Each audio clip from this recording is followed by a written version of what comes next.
সবাই আশা করি ভালো আছেন। আমরা economics student society of Bangladesh ESSB কর্তৃক পরিচালিত study improvement and course work প্রোগ্রামের আজকের মাইক্রো ইকোনমিক্সের আরও একটি ডিসকাশন নিয়ে আসছি আপনাদের সাথে।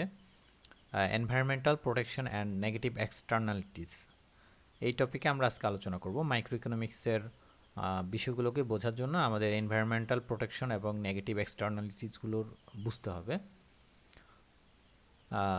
তো আজকে আমাদের এই ESSB SICP প্রোগ্রামের যারা নিয়মিত দর্শক রয়েছেন এবং আমাদের মূলত এটি একটি স্টাডি ইমপ্রুভমেন্ট প্রোগ্রাম এবং এটি কোলাবোরেটিং প্রোগ্রাম। আমরা অনেকটা গ্রুপ স্টাডির মতো বা স্টাডি কোলাবোরেশন আকারে এটি আয়োজন করছিলাম।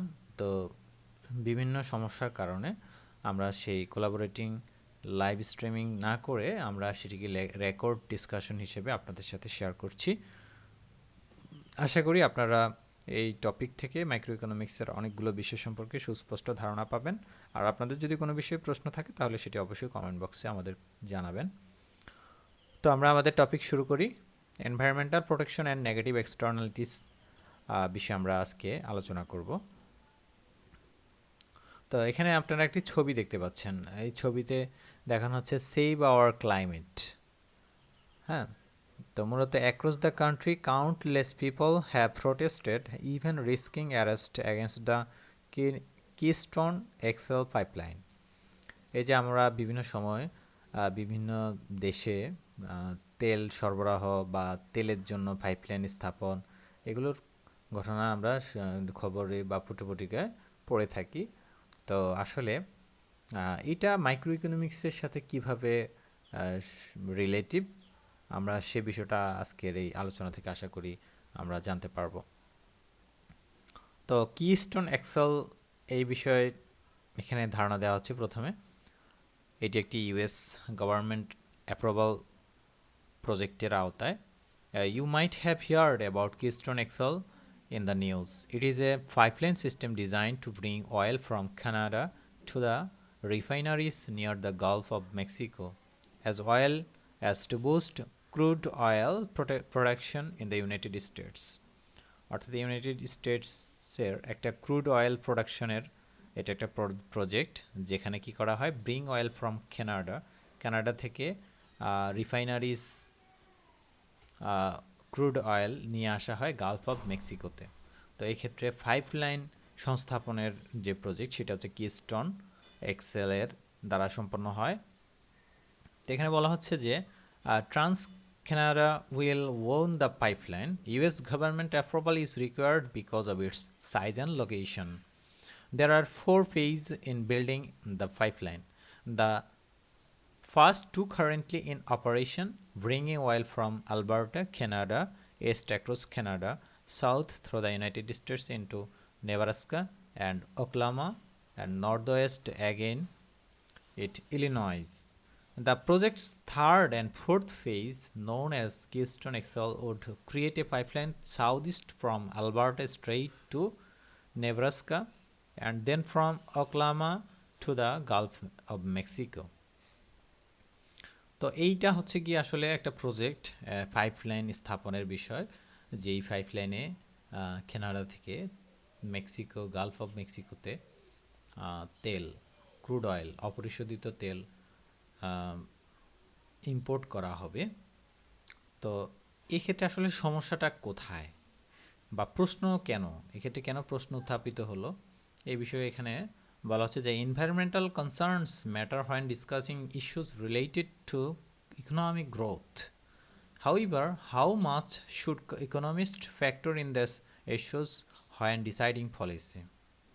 In the case of pipeline, how do you know how much damage it would cause when we do not know how to put a value on the environment?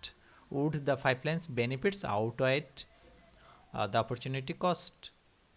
আসলে এই যে পাইপলাইন স্থাপন করে যে তেল সরবরাহ করা হবে, এক্ষেত্রে হয়তোবা খরচ কমবে, কস্ট রিডিউস হবে, কিন্তু এটা অপরচুনিটি কস্টে কোনো ধরনের বেনিফিট আনে কিনা সেটি হচ্ছে এখানে মাইক্রো ইকোনমিক্সের একটা আলোচ্য বিষয়। আমরা সবাই জানি অপরচুনিটি কস্ট কি, সুযোগ ব্যয়। তো introduction to environmental protection and negative externalities, এই চ্যাপ্টার থেকে আমরা মূলত যে বিষয়গুলো সম্পর্কে ধারণা পাবো। দ্য ইকোনমিক্স অফ পলিউশন, এই যে দূষণের যে অর্থনীতি, দূষণ, পরিবেশ দূষণের যে অর্থনীতি, সে বিষয়ে আমরা জানতে পারবো। কমান্ড অ্যান্ড কন্ট্রোল রেগুলেশন, কোনো একটা রেগুলেশন প্রজেক্টের জন্য যে সকল রেগুলেশন কোনো একটা স্টেটকে তৈরি করতে হয়, সেক্ষেত্রে কমান্ড এবং কন্ট্রোলের বিষয়গুলো আমরা জানতে পারবো। মার্কেট ওরিয়েন্টেড এনভায়রনমেন্টাল টুলস, আমরা মার্কেট ওরিয়েন্টেড এনভায়রনমেন্টাল, পরিবেশের যে উপাদানগুলো মার্কেট ওরিয়েন্টেড, সে বিষয়গুলো আমরা জানতে পারবো। The benefits and cost of US environmental laws, ইউএসের এনভায়রনমেন্টাল লজ অনুযায়ী যে কস্ট এবং বেনিফিট, সে বিষয়গুলো আমরা বুঝতে পারবো। ইন্টারন্যাশনাল এনভায়রনমেন্টাল ইস্যুস, আন্তর্জাতিক পরিবেশ ইস্যুগুলো আমরা জানতে পারবো। The trade of between economic output and environmental protection, আমরা ট্রেড অফ জানতে পারবো, যেটি ইকোনমিক আউটপুট এবং এনভায়রনমেন্টাল প্রোটেকশনের ক্ষেত্রে বিবেচ্য হয়। তো এখানে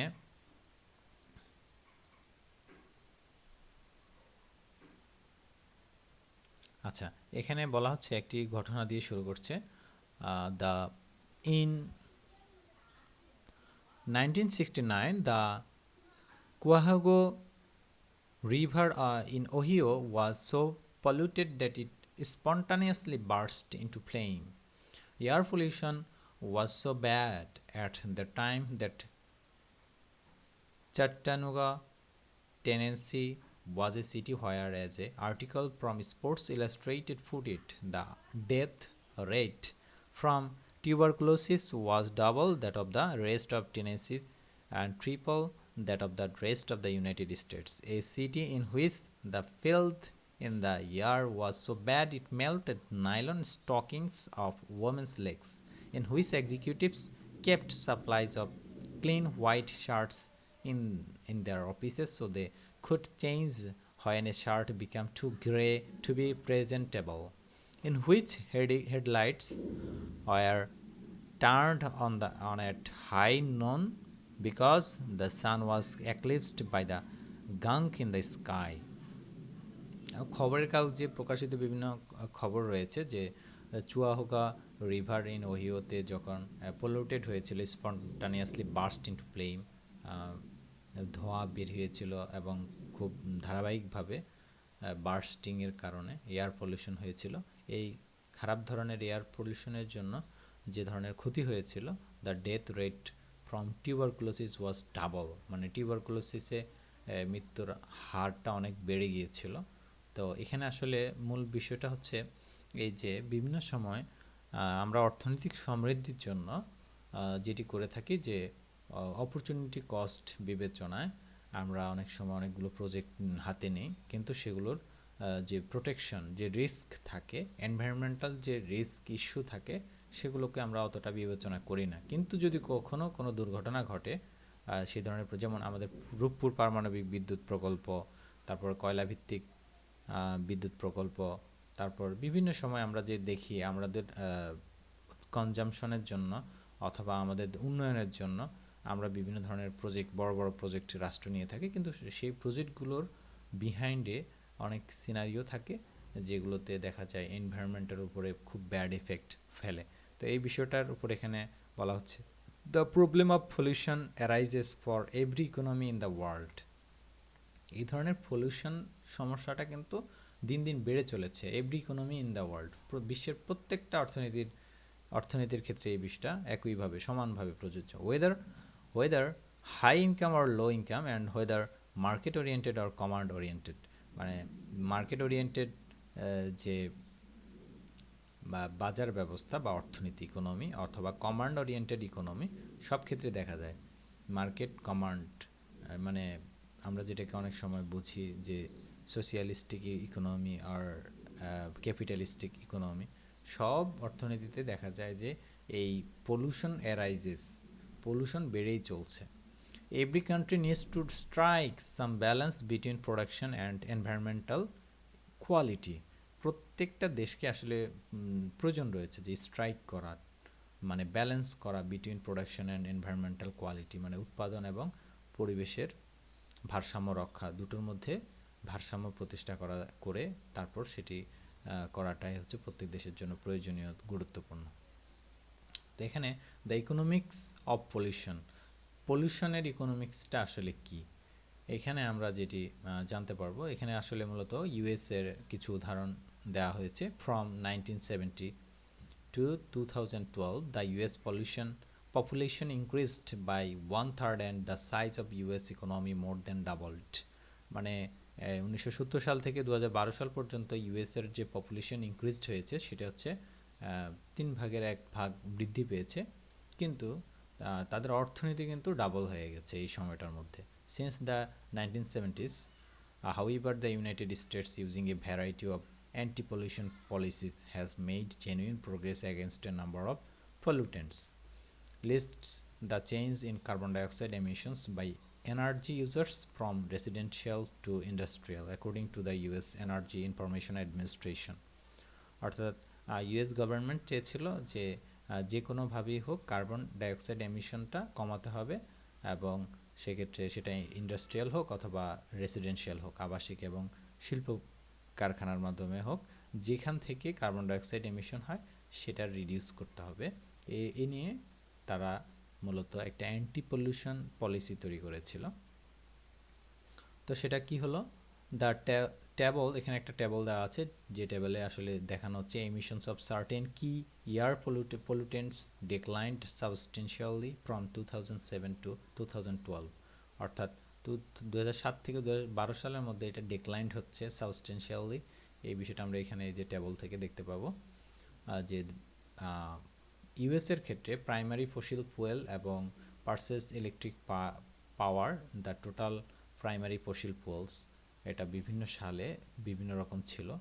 তা আমরা দেখতে পাচ্ছি যে রেসিডেন্সিয়াল কোল মানে কয়লা ব্যবহারের ক্ষেত্রে দেখা যায় যে শূন্য, কয়লা রেসিডেন্সিয়ালি ব্যবহার আমেরিকা হচ্ছে না, এবং পেট্রোলিয়ামের পরিমাণ দেখা যাচ্ছে 16 মিলিয়ন মেট্রিক টনস পার ইয়ার। এইটা সোর্স দিচ্ছে হচ্ছে গিয়ে মান্থলি এনার্জি রিভিউ থেকে, যে US carbon dioxide emissions from fossil fuels consumed, fossil fuels থেকে যে পরিমাণ এমিশনস, কার্বন ডাইঅক্সাইড এমিশনসটা হচ্ছে তার পরিমাণ এখানে দেওয়া আছে, যে কমার্শিয়াল, ইন্ডাস্ট্রিয়াল, ট্রান্সপোর্টেশন এবং পাওয়ার, এই 4-5টা খাত থেকে দেখা যায় যে প্রতি বছরই পরিবর্তন হচ্ছে। যেমন 2007 থেকে 2015 সালে পর্যন্ত শুধু কয়লা পুড়িয়ে, সেটা কমার্শিয়াল, ইন্ডাস্ট্রিয়াল, ট্রান্সপোর্টেশন, পাওয়ার, এই বিভিন্ন ক্ষেত্রে দেখা যায় কয়লা পুড়িয়ে। শুধুমাত্র ইউএসের ক্ষেত্রে রেসিডেন্সিয়াল এবং ট্রান্সপোর্টেশনের ক্ষেত্রে কয়লা পোড়ানো হয় না, এছাড়া কমার্শিয়াল, ইন্ডাস্ট্রিয়াল এবং পাওয়ার এই ধরনের ক্ষেত্রে গিয়ে দেখা যায় যে প্রচুর পরিমাণে কয়লা পোড়ানো হয়, এবং সেখান থেকে কার্বন ডাইঅক্সাইড এমিশনসের পরিমাণ প্রায় 686 মেট্রিক টনস প্রতি বছর। এবং পেট্রোলিয়াম পোড়ানো হয় যেখান থেকে কার্বন ডাইঅক্সাইড এমিশন হয় 282 মিলিয়ন মেট্রিক টনস পার ইয়ার। তো এইভাবে দেখা গেল যে পারচেজ ইলেকট্রিক পাওয়ার কিন্তু যখন ইলেকট্রিক পাওয়ার পারচেজ করা শুরু হয়েছে, সেক্ষেত্রে লেসিং হয়েছে 521 মিলিয়ন মেট্রিক টন, এবং the total primary fossil fuels 740, মানে হচ্ছে কি বৃদ্ধি পাচ্ছে, মানে এটা রুলস ব্রেক করে কিন্তু ধারাবাহিকভাবে বেড়েই চলছে এই যে কার্বন ডাইঅক্সাইড এমিশনসের ঘটনাটি। Despite the gradual reduction in emissions from fossil fuels, many important environmental issues remain. Along with the still high levels of air and water pollution, other issues include hazardous waste disposal, destruction, and wetlands and other wildlife habitats, and the impact on human health from pollution. আচ্ছা, এছাড়া আর কি এক্সটার্নালিটিস আছে? এক্সটার্নালিটিসগুলো কি? Private markets such as the cell phone industry offer an efficient way to put buyers and sellers together and determine what goods they produce, how they produce them, and who gets them. The principle that voluntary exchange benefits both buyers and sellers is a fundamental building block of the economy way of thinking. However, what happens when a voluntary exchange affects a third party who is neither the buyer or not the seller? এখানে প্রশ্ন রাখা হচ্ছে যে আমরা জানি যে buyer সেলারের জন্য আমরা বিভিন্ন সময় দেখা যায় হাউ দে আমরা কোনো একটা প্রোডাক্ট, বিশেষ করে এখানে স্মার্টফোন মোবাইল ফোনের কথা বলা হচ্ছে, ফোন ইন্ডাস্ট্রিগুলোর কথা বলছে, সেলফোন ইন্ডাস্ট্রি, তারা গুডস দে প্রডিউস, মানে কি পরিমাণ তারা গুডস প্রডিউস করবে এই যে সেলফোন ইন্ডাস্ট্রিতে, এবং কি পরিমাণ কাদের জন্য প্রডিউস করবে, তারপর হু গেটস দেম, কারা সেই প্রডিউসকৃত উৎপাদিত সেই প্রোডাক্টটি পাবে, গুডস ব্যবহার করবে। এক্ষেত্রে দেখা গেল কি what happens when a voluntary exchange affects a third party who is neither the buyer not the seller. এখন এই যে যারা প্রডিউস করছে তারা আসলে বেনিফিটেড হচ্ছে, যারা সেলার এবং যারা বায়ার উভয় কিন্তু কনজিউম করছে বিভিন্নভাবে, বেনিফিটেড হচ্ছে, কিন্তু যারা এটার সেলারও না বায়ারও না তারা থার্ড পার্টি, অন্যান্য দেশ, সাপোজ অ্যাপল, মাইক্রোসফট, তারপর স্যামসাং, এই যে এত বড় বড় জায়ান্ট টেক ইন্ডাস্ট্রিগুলো, তো এরা যা কিছু প্রডিউস করছে, যে গুডস প্রডিউস করছে, সেটা তো তারা বেনিফিটেড হচ্ছে, এবং হয়তোবা যারা ক্রয় করছে তারা বেনিফিটেড হচ্ছে, কিন্তু যারা ক্রয়ও করছে না বিক্রয়ও করছে না তারা কিভাবে বেনিফিটেড হচ্ছে? তাদের এখানে এক্সচেঞ্জ এফেক্টটা আসলে তাদের কি, তারা কেন এখানে ভলান্টারি এক্সচেঞ্জ করবে? তো এখানে একটা এক্সাম্পল দেওয়া হলো, consider A concept producer who wants to build an outdoor arena that will host country music concepts A half mile from your neighborhood. You will be able to hear this outdoor concerts while sitting on your back porch or perhaps even in your dining room. In this case, the sellers and buyers of concert tickets may both be quite satisfied with their voluntary exchange, but you have no voice in their market transaction. The effect of a market exchange on a third party who is outside or external to the exchange is called the externality, because externalities that occur in the market transactions affect other parties beyond those involved, and they are sometimes called spillovers.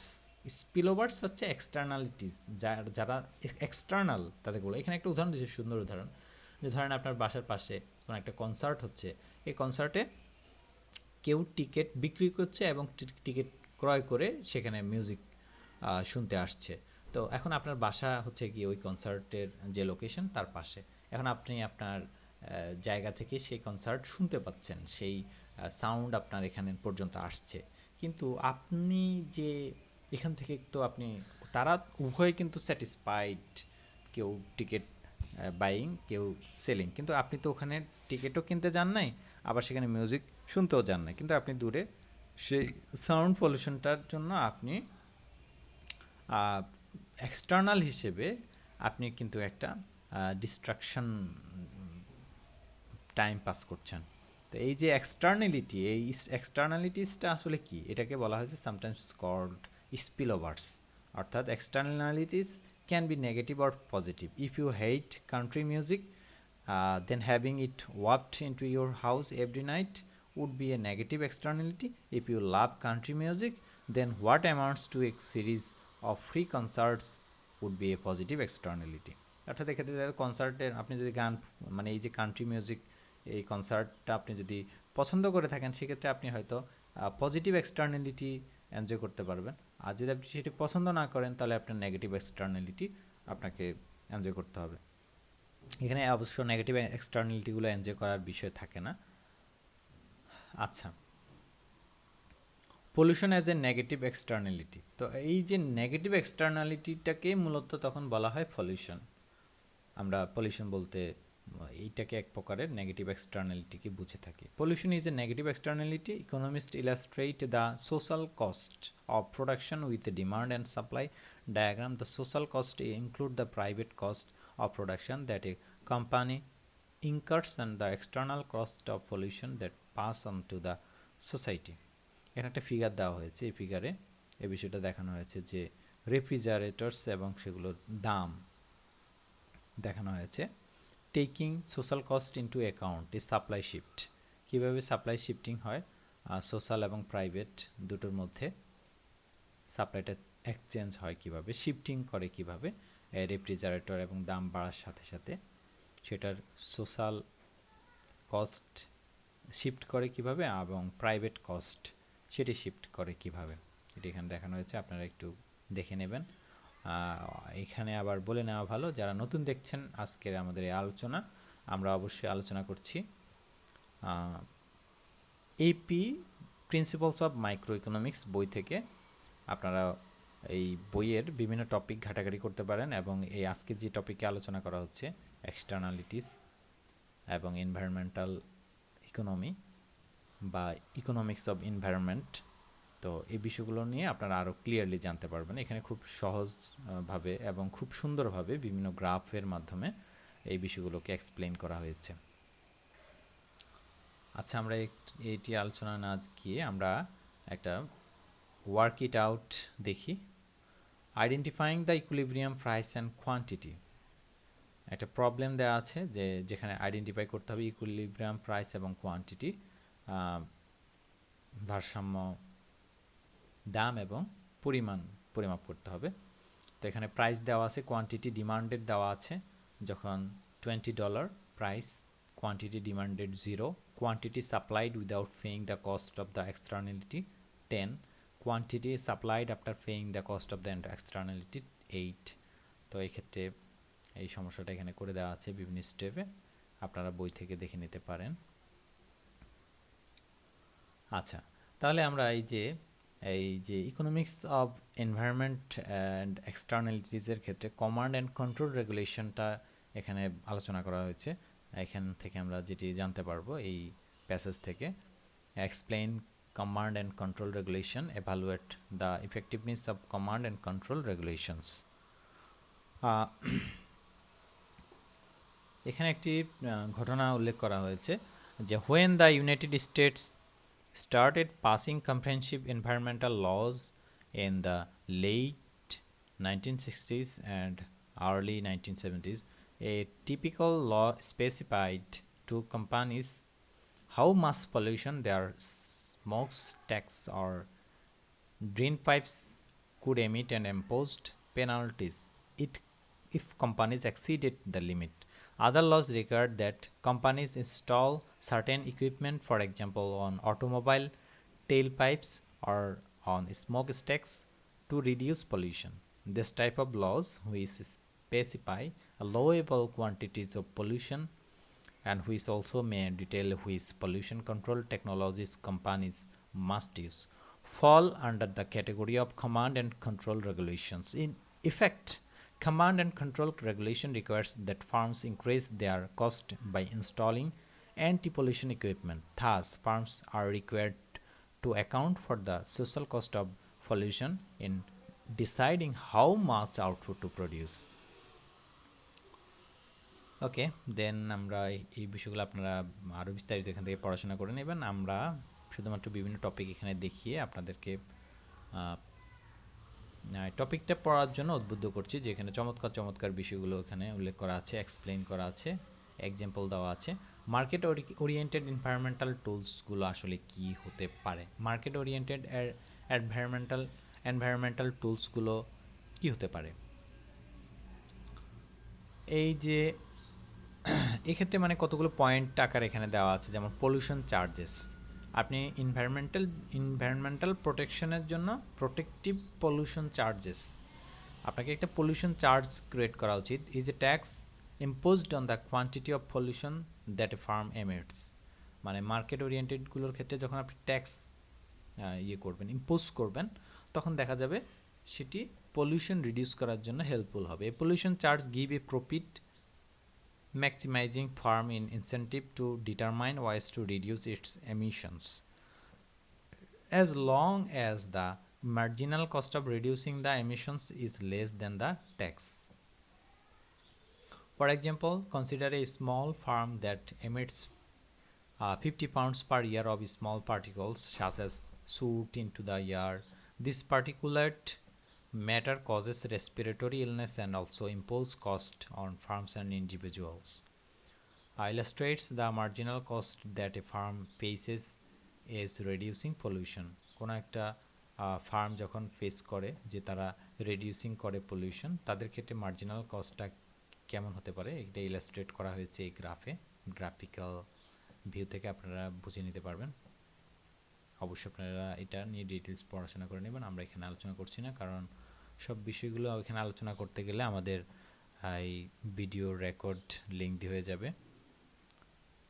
আপনাদেরকে উদ্বুদ্ধ করা হচ্ছে যে টপিকগুলো আপনারা অবশ্যই মনোযোগ দিয়ে পড়বেন বই থেকে। মার্কেটেবল পারমিট প্রোগ্রামের কথা বলা হয়েছে, যেটি কার্যকর হতে পারে বিশেষ করে এনভায়রনমেন্টের যে আমরা বলছিলাম মার্কেট ওরিয়েন্টেড যে এনভায়রনমেন্টাল টুলসগুলো রয়েছে সেগুলোর ক্ষেত্রে এটি একটি হতে পারে যে মার্কেটেবল পারমিটস বলতে আমরা যেটি বুঝে থাকি যে কোনো একটা কোম্পানিকে মার্কেট করতে হলে, মানে মার্কেটে তারা এন্ট্রি নিতে হলে তাদেরকে কিছু পারমিটের ক্ষেত্রে কিছু কন্ডিশন দিয়ে দেওয়া, যেগুলো পলিউশনের ক্ষেত্রে যেগুলো পলিউশন রিডিউস করবে এমন কিছু তাদেরকে মানে কন্ডিশন দিয়ে দেওয়া। It must start by determining the overall quantity of pollution it would allow is it tries to meet national pollution standards. Then it divides a number of permits allowing only this quantity of pollution among the farms that emit that pollutant. The government can sell or provide these permits to pollute free to farms. কোনো ফার্মকে government চাইলে তাদের ওই industry থেকে যে পরিমাণ pollution হবে সেটার একটা পার্সেন্টেজ বের করে যেটা ন্যাশনাল পলিউশন স্ট্যান্ডার্ডের সাথে ম্যাচ করে, কিন্তু এর বাইরে গেলে তাদেরকে কখনোই পারমিট দেওয়া হবে না মার্কেটে। শুধুমাত্র এই যে স্ট্যান্ডার্ড মেনটেন করে যদি সেটি পলিউশন সৃষ্টি করে তাহলে সেক্ষেত্রে তাকে পারমিটস দেওয়া যেতে পারে। আর এই পারমিটের ক্ষেত্রে এটাকে বলা হতে পারে পলিউট ফ্রি টু ফার্মস, মানে এই পরিমাণ পলিউশন করলে সেটার জন্য তাকে কোনো দায়ী করা হবে না, সেটা থেকে মুক্তি পাবে। তো এটাকে পলিউট ফ্রি টু ফার্মস বলা হচ্ছে। এই বিষয় নিয়ে এখানে আলোচনা করা হয়েছে। এছাড়াও আরও টুল রয়েছে এনভায়রনমেন্ট টুল, যেমন বেটার ডিফাইন্ড প্রপার্টি রাইটস দেওয়া, তারপর হচ্ছে গিয়ে applying market oriented environmental tools. এই টুলসগুলোকে কীভাবে অ্যাপ্লাই করতে হবে সে নিয়ে এখানে বলা হচ্ছে। Market oriented environmental policies are a tool kit. Specific policy tools will work better in some situations than in others. For example, marketable permits work best when a few dozen or few hundred parties are highly interested in trading. As in the cases of oil refineries that trade lead permits and electrical utilities that trade sulfur dioxide permits. However, for cases in which millions of users emit small amounts of pollution, such as emissions from car engines or unrecycled soda cans, and have no strong interest in trading, pollution charges will typically offer a better choice. We can also combine market-oriented environmental tools. We can view marketable permits as a form of improved property rights. Alternatively, the government could combine marketable permits with a pollution tax on any emissions not covered by a permit.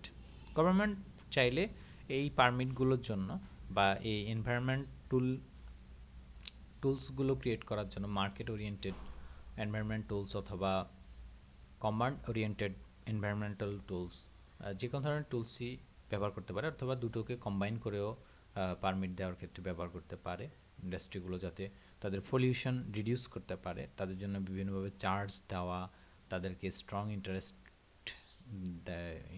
একটা trading interest দেখে তাদেরকে সেই অনুযায়ী তাদেরকে pollution charge দেওয়া, এই বিভিন্ন ধরনের কন্ডিশন দিয়ে এই এনভায়রনমেন্টাল পলিউশনটা রিডিউস করা সম্ভব হতে পারে। এই বিষয় নিয়ে এখানে আলোচনা করা হয়েছে। The benefits and cost of US environmental laws. এখানে ইউএসের বেনিফিটস, এই এনভায়রনমেন্টাল লজের বেনিফিটস এবং কস্ট এখানে দেওয়া হয়েছে। মানে এই যে কোনো একটা ল যে শুধু ক্রিয়েট করলে হয় না, ওই ল থেকে কি পরিমাণ বেনিফিট হয় এবং কি পরিমাণ কস্ট হয় এইটা দেখা উচিত। যেমন একটা কোম্পানিকে যখন আপনি কন্ডিশন দিয়ে দিবেন, এই কন্ডিশনের জন্য দেখা গেল যে ওই ফার্মকে ভিন্ন উপায়ে মানে কোনো একটা ভিন্ন উপায়ে, যেটি হবে ন্যাশনাল পলিউশন স্ট্যান্ডার্ডের সাথে ম্যাচ করে, এরকম কোনো একটা উপায়ে যখন সে প্রোডাকশনে যাবে, তখন তাকে ওই উপায়ের জন্য আরও খরচ হয়তো তার বাড়তে পারে। তাকে সে সহজভাবে উৎপাদন করতে গেলে সেটা আবার পলিউশন হতো, পলিউশনের কারণে এনভায়রনমেন্টের ক্ষতি হতো। কিন্তু সেটি যদি সে না করে ল ফলো করে কাজ করতে যায়, সেক্ষেত্রে দেখা যাবে তার কস্টটা অনেক বেড়ে যায়, অথবা সরকারকে অনেক সময় সেই কস্ট বিয়ার করতে হয় অনেকভাবে। তো এটাকে বলা যেতে পারে যে এটা হচ্ছে একটা এনভায়রনমেন্টাল লজের জন্য একটা কস্ট ক্রিয়েট হয়। এবং আবার এক্ষেত্রে কিছু কিছু ক্ষেত্রে দেখা যায় সেখান থেকে আবার বেনিফিটও হতে পারে, বাট সেটি অবশ্যই একটা স্ট্যাটিস্টিক্যাল ওয়ে আপনাকে সঠিকভাবে প্ল্যান এবং স্ট্যাটিস্টিক্স করে বের করতে হবে যে industry or farm can do this. তো এখানে এই বিষয়গুলো এখানে বলা হচ্ছে, যেমন benefits and cost of clean air and clean water. Clean air এবং ক্লিন ওয়াটারের বেনিফিটস এবং কস্ট এখানে এক্সপ্লেন করা হয়েছে। এটার জন্য বিভিন্ন ইউএস গভর্নমেন্ট বিভিন্ন ধরনের অ্যাক্ট ক্রিয়েট করছে, যেটাকে বলা হয় clean air act from 1970 to 1990। এছাড়াও আরও যে লগুলো রয়েছে সেগুলো নিয়ে এখানে সংক্ষেপে আলোচনা করা হয়েছে। Eco tourism making environmentalism pay, eco ট্যুরিজমের উপায়গুলো এখানে বলা হচ্ছে। Marginal benefits and marginal cost নিয়ে আলোচনা আছে এখানে, এবং সেটা গ্রাফিক্যালি শো করা হয়েছে। এরপরে আপনারা ইন্টারন্যাশনাল এনভায়রনমেন্টাল ইস্যুস নিয়ে এই চ্যাপ্টারে জানতে পারবেন। আমরা ওই টপিক নিয়ে আলোচনা করব না। সবাইকে অনুরোধ করব আপনারা principles of microeconomics AP বইটি আমাদের ইএসএসবির লাইব্রেরিতে রয়েছে। আপনারা যারা পড়তে আগ্রহী তারা অবশ্যই কমেন্টে জানাবেন, তাহলে আপনাদেরকে লিঙ্ক ক্রিয়েট করা হবে। তবে শর্ত হচ্ছে আমাদের ইএসএসবির যারা সদস্য রেজিস্টার্ড মেম্বার, তাদের জন্য আমরা আমাদের লাইব্রেরি ওপেন, তারা যে কোনো সময় লাইব্রেরি থেকে বই নিয়ে বইয়ের সফট কপি ডাউনলোড করে পড়ার সুযোগ পাবে। তো আজকের আলোচনা এই পর্যন্তই। সবাইকে ধন্যবাদ আমাদের মাইক্রো ইকোনমিক্সের আজকের টপিকের আলোচনা শোনার জন্য। আমরা যেখানে আলোচনা করেছি এনভায়রনমেন্টাল প্রোটেকশন অ্যান্ড নেগেটিভ এক্সটার্নালিটিসের বিষয়ে। সবাইকে আবারও ধন্যবাদ এবং শুভেচ্ছা জানিয়ে শেষ করছি। আসসালামু আলাইকুম।